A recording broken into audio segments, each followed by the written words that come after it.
मुंबईत जरांगे पाटील यांनी केलेल्या आंदोलनादरम्यान राज्य सरकारने काढलेल्या अध्यादेशामुळे ओबीसींच्या आरक्षणावर गदा येत असल्याचा आरोप आंदोलकांनी केला आहे।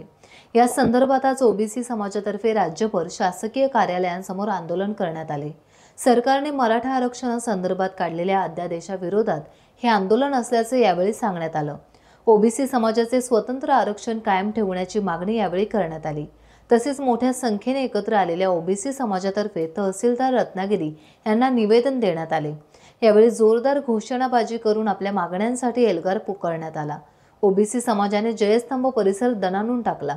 जिल्हाधिकारी कार्यालयासमोर मोठ्या संख्येने ओबीसी समाजाचे नेते कार्यकर्ते यावेळेस एकत्रित जमले होते।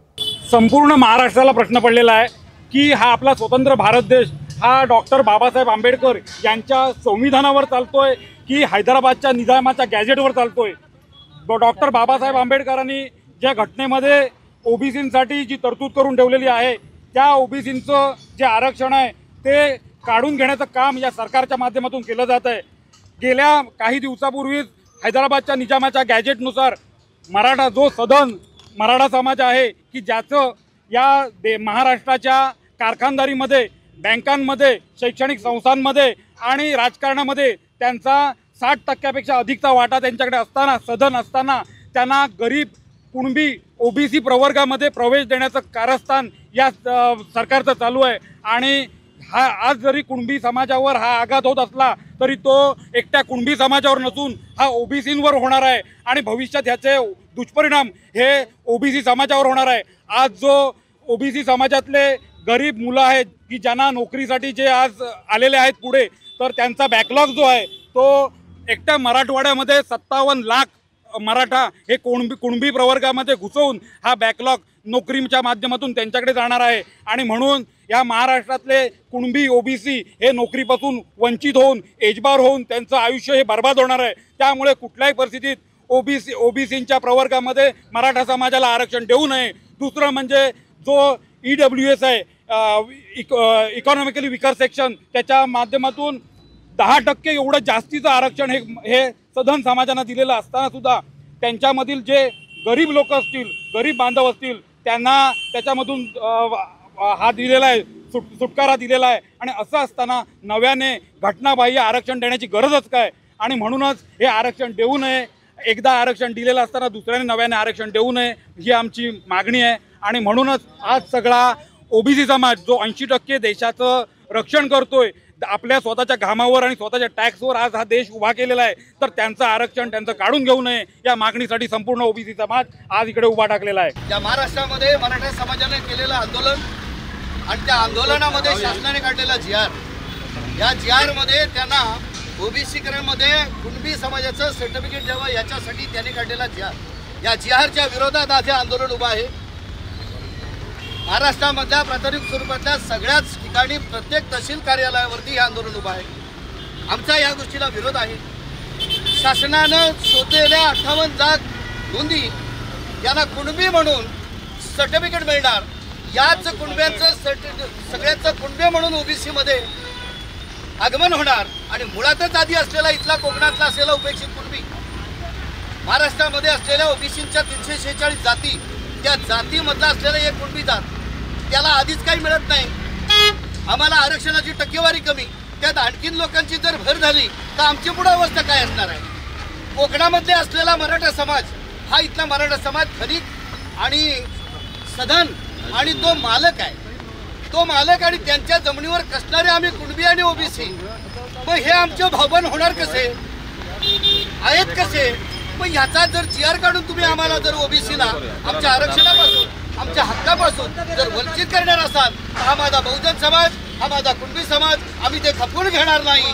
भविष्य काळामध्ये ओबीसी समाज जर आमच्यावर अशी शासनाची जबरदस्ती किंवा त्याच्यामध्ये काही षडयंत्र जर केलं गेलं तर पुन्हा आम्ही स्वरूपामध्ये फक्त निवेदन द्यायचं काम चालू आहे।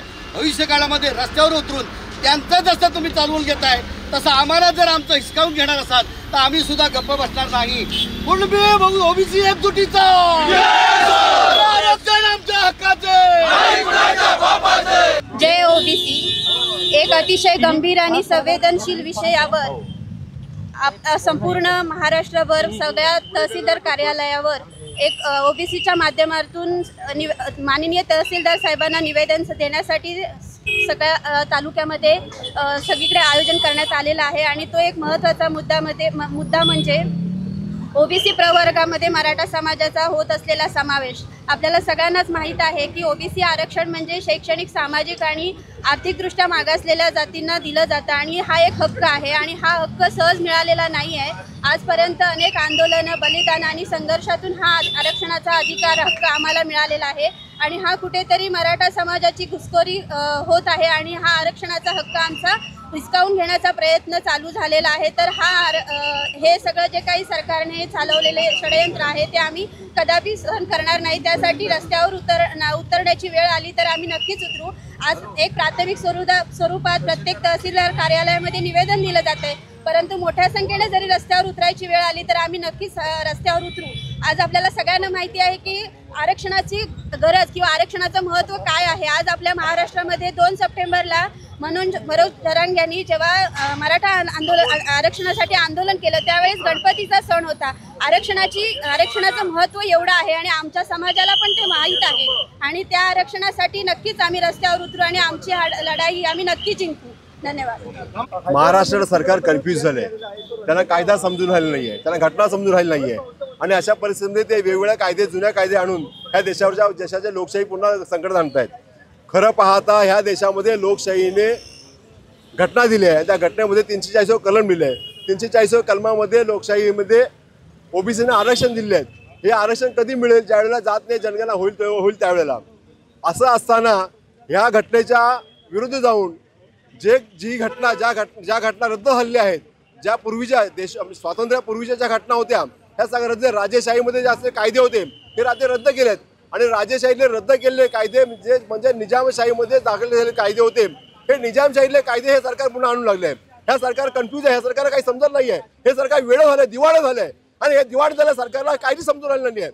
कायदा काय आहे, घटना काय म्हणते, हे घटनेच्या विरोधात जाऊन हे काम करून राहिलेत आणि ह्यासाठी आमचा निषेध करतोय. मुळात निजामाने केलेले कायदे होते, हे निजामशाहीचे कायदे या देशाला लागू नाही आहेत. असं असताना निजामाने केलेल्या कायद्याचं अनुषंगाने नवीन कायदे करण्याचे हे सरकार करते. हे युती सरकार भ्रष्ट सरकार आहे आणि भ्रष्ट सरकार यांचं डोकं फिरलेलं आहे. यांच्या डोक्यात कुठे हवा गेली आहे आणि हवा दूर करण्यासाठी, घालवण्यासाठी आम्ही समोर रस्त्यावर उतरलो आहोत. खरं पाहता ह्या देशाच्या घटनेने दिलेले जे अधिकार आहेत, लोकशाहीचे अधिकार आहेत, त्या अधिकारानुसारच सर्व कायदे संमत झाले पाहिजेत. आणि तसंच सुप्रीम कोर्टाने सुद्धा त्याला विचारलंय की दोन वेळा तुम्ही कुठले कायदे करताय? एकदा तुम्ही कायदा पास केलात, परत तुम्ही दुरुस्त आरक्षण देतात, 2 आरक्षण तुम्ही मराठा कशी देणार? याचं उत्तर त्यांच्याकडे नाही आहेत आणि हे उत्तर जोपर्यंत मिळत नाही आहे तोपर्यंत ह्या घटनेचा सुप्रीम कोर्टामध्ये चांगल्या प्रकारे हे करून चर्चा करून यावर निकाल व्हावा अशी आमची मागणी आहे. टाइम्स डिजिटलला लाईक करा, शेअर करा, सबस्क्राईब करा आणि बेल आयकॉन दाबायला विसरू नका. Times digital.